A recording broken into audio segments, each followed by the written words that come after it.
కేంద్ర ప్రభుత్వం పీఎం సూర్యఘర్ యోజన పథకాన్ని ప్రారంభించి ఏడాది పూర్తయింది. ఈ పథకం లక్ష్యమేంటి? దీనివల్ల లబ్ధిదారులు పొందే బెనిఫిట్ ఏంటి?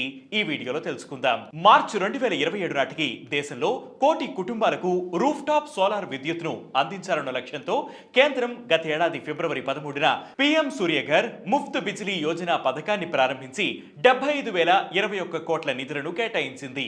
అధికారిక డేటా ప్రకారం జనవరి 27, 2025 వరకు 8.46 లక్షల మంది తమ ఇళ్లపై సోలార్ ప్యానెల్ ను ఇన్స్టాల్ చేసుకున్నారు. వీరిలో 5.54 లక్షల మంది వినియోగదారులకు 4,308.66 కోట్ల రూపాయల సబ్సిడీలను అందించింది.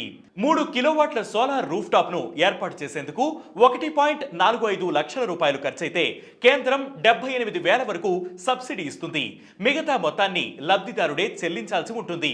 సూర్యఘర్ కు అప్లై చేసుకున్న వారికి ఎస్బీఐ, యూనియన్, హెచ్డిఎఫ్సి, ఐసిఐసిఐ బ్యాంకులు తక్కువ వడ్డీకే రుణాలు ఇస్తున్నాయి.